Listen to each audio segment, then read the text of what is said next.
Hi friends, Baakiyalakshmi serial next எபிசோடுக்கான review என்னன்னு பார்க்கலாம் வாங்க ஃப்ரெண்ட்ஸ். இங்கே நம்ம பாக்கியாவும் கோபியை பயங்கரமாக திட்டுறாங்க. ஏங்க, உங்களுக்கு கொஞ்சமாவது மூளை இருக்கா? உங்களோட சுயநலத்துக்காக இங்கே ரெண்டு பேருமே ஒன்றா இருக்கணும்னு நினைக்கிறது ரொம்ப தப்பு. நீங்கள் ராதிகாவுக்கு நம்பிக்கை கொடுத்து லாஸ்ட் வரைக்கும் உங்களை நான் விட மாட்டேன் அப்படின்னு சொல்லி தானே கல்யாணம் பண்ணீங்க. இப்போ எதுக்காக அவங்கள இங்கே கூட்டிகிட்டு வந்து ஒவ்வொருத்தர் முன்னாடியும் அவமானப்படுத்திக்கிட்டு இருக்கீங்க? வினியாவோட காம்படிஷனுக்கு ராதிகா வர நான் சொன்னாங்க.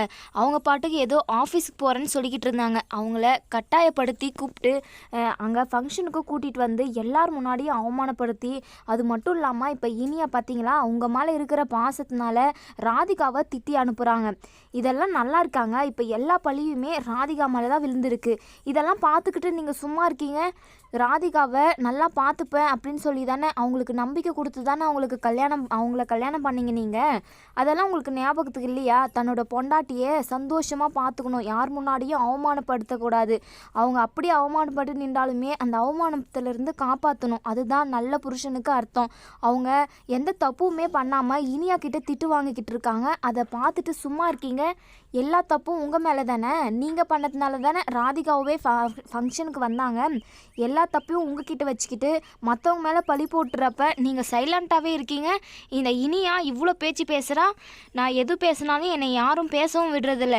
என்னங்க நினச்சிக்கிட்டு இருக்கீங்க? எல்லாருமே ஒன்றா இருக்கணும்னு நினைக்கிறது தப்பு இல்லை, ஆனால் நீங்கள் நினைக்கிறது தான் தப்பு. ரெண்டு குடும்பமும் ஒன்றா இருக்க முடியாது. அது சமுதாயத்துக்கு கேடு தான். யாருமே இப்படி இருக்க மாட்டாங்க. நீங்கள் ராதிகாவையும் மயுவையும் நல்லா பார்த்துக்கிற வழியே பாருங்கள். அவங்கள சந்தோஷமாக வச்சுக்கோங்க, சரிங்களா? உங்களால் ராதிகா எவ்வளவோ கஷ்டப்பட்டுட்டாங்க. உங்களுக்காக தான் எல்லா அவமானத்தையும் சகிச்சுக்கிட்டு இந்த வீட்லேயுமே இருக்காங்க. அவங்கள ஃபஸ்ட்டு நல்லா பார்த்துக்கிற வழியே பாருங்கள் அப்படின்னு சொல்லிட்டு இங்கே நம்ம பாக்கியா கோபிக்கிட்ட சொல்லிக்கிட்டு இருக்காங்க. இங்கே கோபி இருந்துட்டு தலையை கீழே போட்டுக்கிட்டு சைலண்ட்டாக நின்றுக்கிட்டு இருக்காங்க. இங்கே நம்ம ஈஸ்வரி இருந்துட்டு நம்ம பாக்கியாவை பயங்கரமாக பிடிச்சி திட்டுறாங்க. என்ன பாக்கியா, என்ன பேசிக்கிட்டு இருக்க? கோபி மேலே என்ன தப்பு இருக்குது? ஏதோ பெருசாக அவன் தப்பு பண்ணிட்ட மாதிரி அவனை பிடிச்சி திட்டிக்கிட்டு இருக்க. ஏதோ அறிவுரையெல்லாம் சொல்லிக்கிட்டு இருக்க. அவன் மேலே எந்த தப்பும் இல்லை. இந்த ராதிகா ஃபங்க்ஷனுக்கு வராமல் இருந்திருந்தா கண்டிப்பாக இனியா வின் பண்ணியிருப்பா. அவள் எவ்வளோ கஷ்டப்பட்டு ப்ராக்டிஸ் பண்ணா, ஆனால் எல்லாமே அவளால் நாசமாக போயிடுச்சு. இப்போ பாரு, இனியா எவ்வளோ அழுதுகிட்டு இருக்கா. இப்போ எல்லாத்துக்குமே அந்த ராதிகா தான் காரணம். அவள் எவ்வளோ தான் கூப்பிட்டுருந்தாலுமே நான் வரல அப்படின்னு சொல்லிட்டு சொல்லியிருக்கணும். கோபி கூப்பிட்டதும் அப்படியே டிங்குன்னு எழுந்து வந்துட்டா.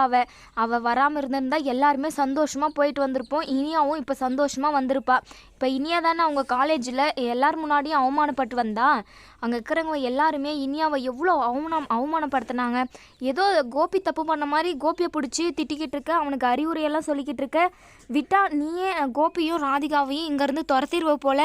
ஃபஸ்ட்டு உன்னால் முடிஞ்சா அந்த ராதிகாவையும் மயுவையும் இந்த வீட்டை விட்டு வெளியே அனுப்புகிற வழியை பாரு.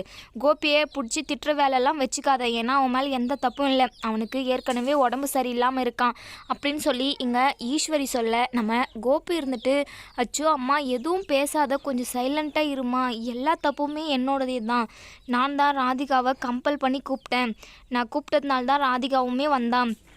அது மட்டும் இல்லாமல் அங்கே ஃபங்க்ஷனில் அவள் கீழே தான் இருக்குன்னு சொன்னான். நான் தான் அவளை கம்பல் பண்ணி மேடைக்கு கூட்டிகிட்டு போனேன். எல்லா தப்பும் என்னுடைய தான். நீ பாக்கி அவன் எதுவும் திட்டாத அப்படின்னு சொல்கிறாங்க. என்னடா பேசிக்கிட்டு இருக்கு கோபி? அவள் சொல்கிறதுல ஏதாச்சும் நியாயம் இருக்கா? அந்த ராதிகா தான் எல்லாத்துக்கும் காரணம். ஃபஸ்ட்டு நீ அவகிட்ட பேசி அவளை இந்த வீட்டை விட்டு வெளியே அனுப்புகிற வழியை பாரு. நீயும் சேர்ந்தது போயிட்டு போகிற. எனக்கு ஏற்கனவே சத்தியம் பண்ணி கொடுத்துருக்க. நீ என் கூட மட்டும்தான் இருக்கணும். அவள் கூட போயிட்ட, அவ்வளோதான். இந்த அம்மாவை நீ உயிரோடவே பார்க்க முடியாது அப்படின்னு சொல்லிட்டு இங்கே ஈஸ்வரி கோபியை மிரட்டிக்கிட்டு இருக்காங்க. நம்ம கோபிக்கு என்ன பண்ணுறதுன்னே தெரியாமல் ரொம்பவே டென்ஷனாக இருக்காங்க. இனியா கிட்ட, இனியா செல்லம், சாரிடா, என்னால் தான் நீ காம்படிஷனில் வின் பண்ண முடியல. சரிடா, நெக்ஸ்ட்டு ஏதாச்சும் காம்படிஷன் வந்தால் நீ கண்டிப்பாக கலந்துக்கணும். அதில் கண்டிப்பாக வின் பண்ணுவேன்.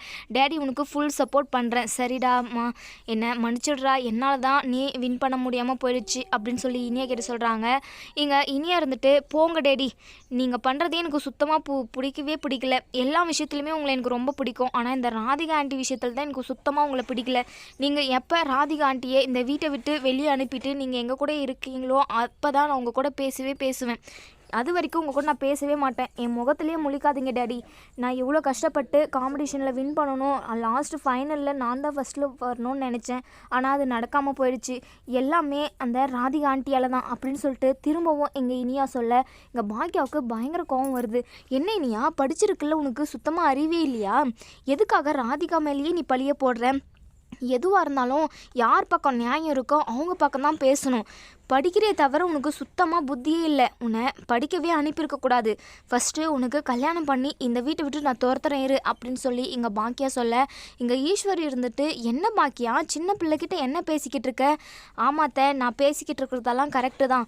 படிக்கிறது எதுக்காக? மனிதாபிமானம், ஒழுக்கம் எல்லாமே, அதாவது யார் பக்கம் நியாயம் இருக்குது, நியாயத்தை தானே எடுத்து பேசணும். அதுக்காக தானே, ஒழுக்கத்தை கற்றுக்கிறதுக்காக தானே நம்ம படிக்கிறதுக்காகவே போகிறோம். எதுவுமே இவளுக்கு தெரியல. அப்போ எதுக்காக இவள் காலேஜ் வரையும் படிச்சிருக்கணும்? இவளை பேசாம மாடு மேய்க்க அனுப்பியிருக்கணும். நீ கொஞ்சம் கூட சரியில்லை இனியா, நீ படிச்சதே வேஸ்ட்டு அப்படின்னு சொல்லி இனியாவை திட்டுறாங்க. இனியாவோ, என்னம்மா இப்படியெல்லாம் பேசிக்கிட்டு இருக்க? நானே காம்படிஷனில் வின் பண்ண முடியல அப்படின்னு சொல்லிட்டு வருத்தத்தில் இருக்கேன். இப்போ போய் இப்படியெல்லாம் பேசிக்கிட்டு இருக்க? நீ என் கூட பேசவே பேசாத, போமா, உன்னை எனக்கு பிடிக்கவே பிடிக்கல அப்படின்னு சொல்லிட்டு நம்ம இனியா வந்து ரூமுக்கு ஓடி போயிடுறாங்க. இங்கே நம்ம செல்லியன் இருந்துட்டு பாக்கியா கிட்ட, என்னம்மா இப்படி இன்சல்ட் பண்ணுற இனியாவை? அவளே வருத்தத்தில் இருக்கா. நீங்கள் ரொம்ப தப்பு பண்ணிக்கிட்டு இருக்கீங்கம்மா. நீங்கள் ஃபஸ்ட்டு அந்த ராதிகா ஆண்டியை இந்த வீட்டை விட்டு துரத்துங்க. அப்போ தான் எல்லா பிரச்சனைக்குமே ஒரு சொல்யூஷன் கிடைக்கும். டேடியுமே கொஞ்சம் சந்தோஷமாக இருப்பார். எதுக்காக உடம்பு சரியில்லாத மனுஷனை இப்படி போட்டு வாட்டி எடுக்கிறீங்க? அவர் யார் பக்கம் தான் நிற்பார் அப்படின்னு சொல்லி இங்கே செல்லியன் கேட்க, நம்ம பாக்கியாவோ, இங்கே பார் செல்லியா, உனக்கு கூட புரியலையா? நீயுமே இனியா மாதிரி பேசுகிற. நான் இப்போ ராதிகா என்ன தப்பு பண்ணாங்க?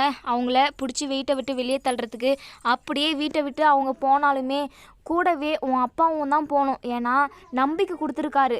லாஸ்ட் வரைக்கும் உன்னை பார்த்துப்பேன், நல்லா பார்த்துப்பேன்னு சொல்லி தான் கல்யாணம் பண்ணியிருக்காரு. அதுக்குன்னு இப்போ நடுத்தேர்வில் விட்டுட்டு வந்துட முடியுமா? இந்த வீட்டை விட்டு போகிறதா இருந்தால் ராதிகாவும் உன் அப்பாவும் தான் கண்டிப்பாக போயாகணும். அவ்வளோதான். நான் இந்த வீட்டை விட்டு போகணும்னு சொல்லலை, போகக்கூடாதுன்னு சொல்லலை. அவங்க இருந்தால் ஒன்றா இந்த வீட்டில் இருக்கட்டும், அப்படி இல்லைன்னா ஒன்றா வீட்டை விட்டு வெளியே போகட்டும். இதுதான் என்னுடைய முடிவு அப்படின்னு சொல்லிட்டு பாக்கியா வந்து ஹோட்டலுக்கு போயிடுறாங்க. இங்கே ஈஸ்வரிக்கு பயங்கர கோபம் வருது. என்னடா செல்லியா, உன் அம்மா லூஸு மாதிரி பேசிக்கிட்டு இருக்கா. விட்டா ராதிகாவையும் கோபியையும் தனியாக அனுப்பிடுவா போல இருக்கே. என் பையனை என்கிட்டருந்து பிரிச்சிருவா போல இருக்கே. இந்த பாக்கியா பண்ணுறதெல்லாம் கொஞ்சம் கூட சரியில்லடா டே அப்படின்னு சொல்லி இங்கே நம்ம ஈஸ்வரி புலம்பிக்கிட்டு இருக்காங்க.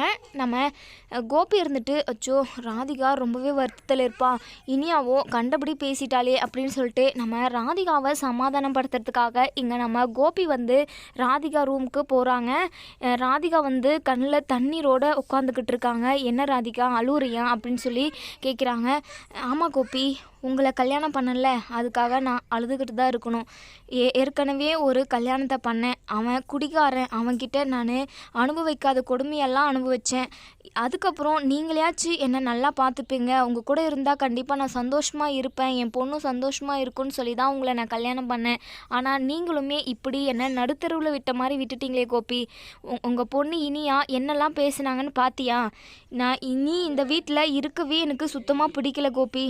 நடுங்க, நம்ம உடனே இந்த வீட்டை விட்டு காலி பண்ணி நம்ம புது வீட்டுக்கு போயிடுவோம் அப்படின்னு சொல்லி இங்கே நம்ம கோபி இது ராதிகா சொல்ல, கோபியும் என்ன ராதிகா பேசிக்கிட்டு இருக்க?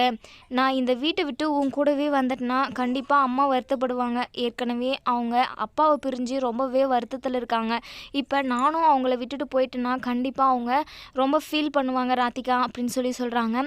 இங்கே ராதிகா இருந்துட்டு, இப்போ உங்களுக்கு என்னதாங்க முடிவு? நீங்கள் என்ன தான் பண்ணலான்னு இருக்கீங்க? நீங்கள் வந்தாலும் சரி, வரலனாலும் சரி, நான் இந்த வீட்டை விட்டு கிளம்ப தான் போகிறேன் அப்படின்னு சொல்லி சொல்கிறாங்க. இங்கே கோபி இருந்துட்டு, ராதிகா கொஞ்ச நாள் போரு ராதிகா, இந்த பிரச்சனை எல்லாத்துக்குமே நான் முடிவு கட்டிடுறேன், எல்லாத்துக்குமே கொஞ்ச நாள் எனக்கு டைமு கொடு ப்ளீஸ் ராதிகா அப்படின்னு சொல்லி இங்கே கோபி கெஞ்சிக்கிட்டு இருக்காங்க. அதுக்கப்புறம் நம்ம ராதிகா இருந்துட்டு, இங்கே பாருங்கள் கோபி, நீங்கள் என் கூட வரீங்களா இல்லையா அப்படின்னு சொல்லி கூப்பிடுறாங்க. இல்லை ராதிகா, என் அம்மாவை விட்டுட்டு நான் கண்டிப்பாக வரமாட்டேன். நான் உன் கூட வந்துட்டேன் அப்படின்னா கண்டிப்பாக என் அம்மா உயிரோடு இருக்க மாட்டாங்களாம் அப்படின்னு என்கிட்ட ஏற்கனவே சொல்லி தான் அனுப்பியிருக்காங்க. அது மட்டும் இல்லாமல் நான் உங்களுக்கு சத்தியம் பண்ணி கொடுத்துருக்கேன், உங்களை விட்டுட்டு நான் எங்கேயும் போக மாட்டேன் அப்படின்னு சொல்லி சொல்கிறாங்க. இங்கே நம்ம ராதிகாவுக்கு பயங்கர கோவம் வருது. உடனே ராதிகா கோபிக்கிட்ட, இங்கே பாருங்க கோபி, நீங்கள் நினைக்கிறதுக்கெல்லாம் என்னால் ஆடிக்கிட்டு இருக்க முடியாது. நீங்கள் எப்படியோ ஒன்று இருந்துட்டு போங்க. உங்கள் அம்மாவோட முந்தானியை பிடிச்சிக்கிட்டு உங்கள் அம்மா பின்னாடியே இருங்க. நாங்கள் போகிறேன், நான் மயுவை கூட்டிகிட்டு போகிறேன். கண்டிப்பாக எங்களை பார்த்துக்கிறதுக்கு எனக்கு நல்லாவே தெரியும். இதுக்கப்புறம் உங்கள் முகத்தில் முழிக்கிறதுக்கே எனக்கு சுத்தமாக பிடிக்கல கோபி. இதுக்கப்புறம் நான் உங்களை பார்க்கறதுக்காகவோ கண்டிப்பாக இந்த பக்கம் திரும்பி கூட பார்க்க மாட்டேன். குட் பாய் அப்படின்னு சொல்லிட்டு நம்ம ராதிகா வந்து அவங்களோட திங்ஸ் எல்லாத்தையுமே பேக் பண்ணிக்கிட்டு இருக்காங்க. எங்கள் கோபி வந்து கெஞ்சுறாங்க, ப்ளீஸ் ராதிகா, நீ இல்லாமல் கண்டிப்பாக என்னால் இருக்கவே முடியாது. நீயும் வேணும், இந்த குடும்பத்தில் உள்ள எல்லாருமே வேணும், நம்ம எல்லாருமே ஒன்றா இருக்கலாம் அப்படின்னு சொல்லி எங்கள் கோபி சொல்ல, இங்கே நம்ம ராதிகா இருந்துட்டு இப்படி சொல்கிறதுக்கு உங்களுக்கு கொஞ்சம் கூட வெக்கமாகவே இல்லைங்களாங்க? நீங்கள் சந்தோஷமாக இருக்கீங்க, ஆனால் நாங்கள் தான் எல்லா இடத்துலையுமே, வீட்லேயும் சரி ஊர்லேயும் சரி போகிற இடத்துலையும் சரி நாங்கள் தான் அவமானப்பட்டுக்கிட்டு இருக்கோம். இப்படியெல்லாம் அவமானப்பட்டுக்கிட்டு வாழணும்னு எனக்கு கொஞ்சம் கூட அவசியமே இல்லைங்க. நீங்கள் உங்கள் இஷ்டப்படி உங்கள் அம்மா கூடவே இருங்க, எனக்கு எந்த ஒரு பிரச்சனையும் இல்லை. நானும் மையவும் கிளம்புறோம். கண்டிப்பாக இந்த வீட்டில் ஒரு நிமிஷம் கூட நான் இதுக்கப்புறம் இருக்கவே மாட்டேன். நீங்களும் என்னை பார்க்கறதுக்காக வந்துட போகிறீங்க. வந்தீங்கன்னா கண்டிப்பாக உங்களை நான் சேர்த்தவே மாட்டேன். வரதா இருந்தால் இப்போவே என் கூட வாங்க, அப்படி இல்லை கண்டிப்பாக நான் உங்கள் முகத்திலேயே முழிக்கவே மாட்டேன் அப்படின்னு சொல்கிறாங்க. இங்கே கோபிக்கு என்ன பண்ணுறதுனே தெரியல. இதோட இந்த ரிவ்யூ முடியுது. இதுக்கப்புறம் என்ன நடக்கும்னு சொல்லி வெயிட் பண்ணி பார்ப்போம் ஃப்ரெண்ட்ஸ். நம்ம கோபி என்ன முடிவெடுப்பாங்க அப்படிங்கிறத வெயிட் பண்ணி பார்ப்போம் ஃப்ரெண்ட்ஸ். தேங்க்யூ.